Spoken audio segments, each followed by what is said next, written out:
Hey, what's up, you guys? George here. Today, I want to talk to you about something that a lot of people are wondering about, especially when it comes to accumulating wealth, and that is how much do I actually need when I retire?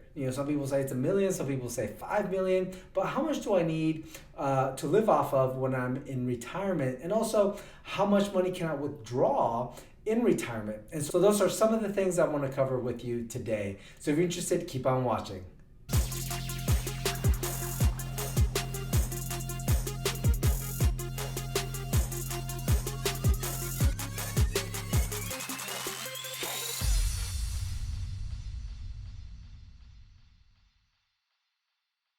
So, how much do you need in retirement? That's the key question.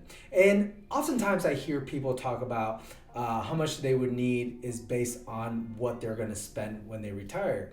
And they use very simple math. Like, for example, I'm going to need $1 million because I typically make 10% returns on my retirement accounts. I average 10%. So, I'm going to be taking $100,000 a year out of my retirement account because, again, I make 10%, and I'm going to be able to leave the $1 million in my investments because I'm just going to be taking out the interest of 10% every year, and that's going to be lasting forever. However, the problem comes with the sequence of returns risk, or sequence risk.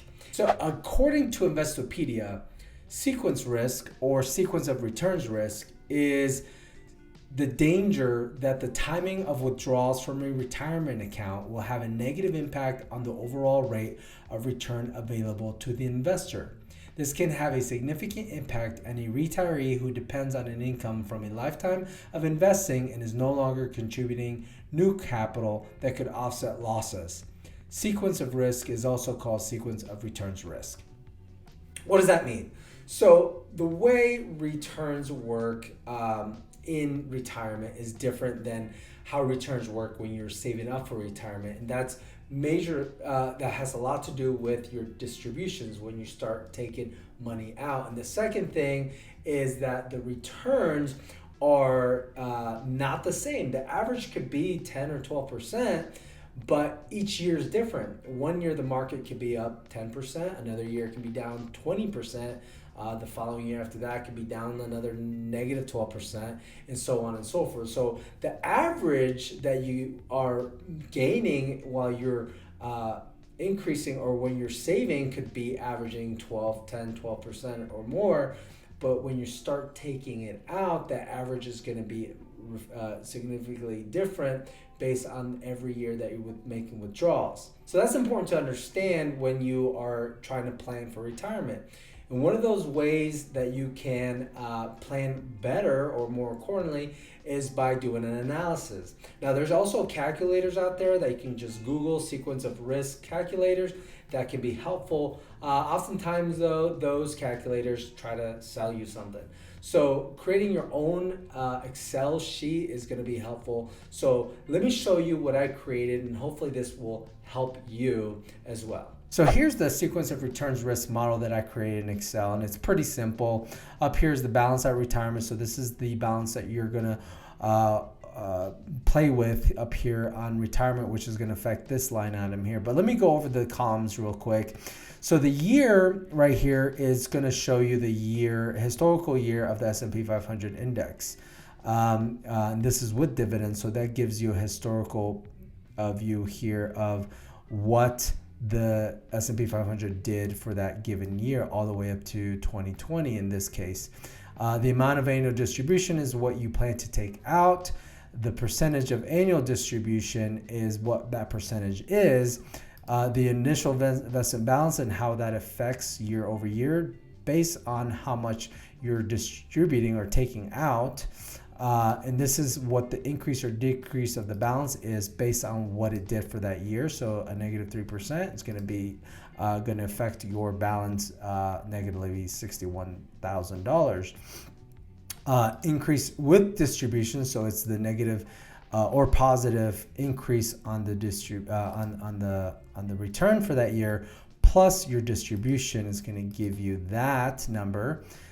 Which will affect, again, your overall balance the following year, right? Because you're withdrawing your distribution plus whatever whatever the market did for that year, negative or positive. I also threw in the estimated Social Security because I think a lot of people don't take that into consideration. So I'm going to estimate a $5,000. It could be much less. It could be much more. It depends if you're married or single.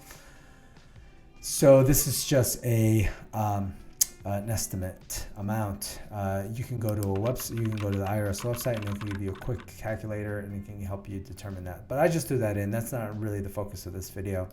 Total annual income, and that's your annual income now. Now, in this scenario, I wanted to show you the dangers of just assuming you can withdraw 12% annually based on your past experience or past returns. So, for example, like I said earlier, I make 12% a year, so I'm going to withdraw 12% a year, and that $2 million balance is just going to stay the same. Well, again, because sequence of risk, each year is going to be different. We're going to use the S&P 500, for example, of the past 30 years to illustrate the dangers of just getting a straight 12% return or withdrawal rate by doing that. And you can see here how it's affecting it every year, the increase or decrease. And so when you do that, it's going to affect the balance. So the balance is going to change year over year. Now, it seems okay in the beginning, right? So from 1990 all the way through up to 2000s, you're doing good. But look what happens in 2000, 2001. You start to see it really starting to take a hit. And then you go all the way down to 2008, where it really took a big hit. And you see your balance start to significantly drop. And then you keep going, and you see here by 2013 or by 20 years into your retirement, you are depleting your retirement overall. So instead of forecasting for 30 years, you're going to forecast for approximately 20 years. And so it's going to be negative. Of course, the calculation just keeps going negative, negative, negative. So you're not going to be able, you're going to run out basically out of money by, your 24th year. So that's the dangers of just having a fixed percentage. And see, this is this fixed percentage, 12% year over year. Again, because it's not a fixed return every year, it's going to fluctuate. And so that's where the sequence of risk is vital for you to understand. Now, so that's 12% year over year. So that's just a scenario, just to illustrate again the risk of just having a 12%. Now there's people out there say there's a 4% rule, use a 4% rule, but that might be too little too. 4% might be too little, and you're leaving a lot on the table. Maybe you don't want to leave as much to your family or what have you. You want to do a little bit of both. You want to be able to spend just enough to live a comfortable life in retirement, but also you might not want to leave too much. You just want to, I would always say balance it out. So what do you do? Well, here's what I recommend.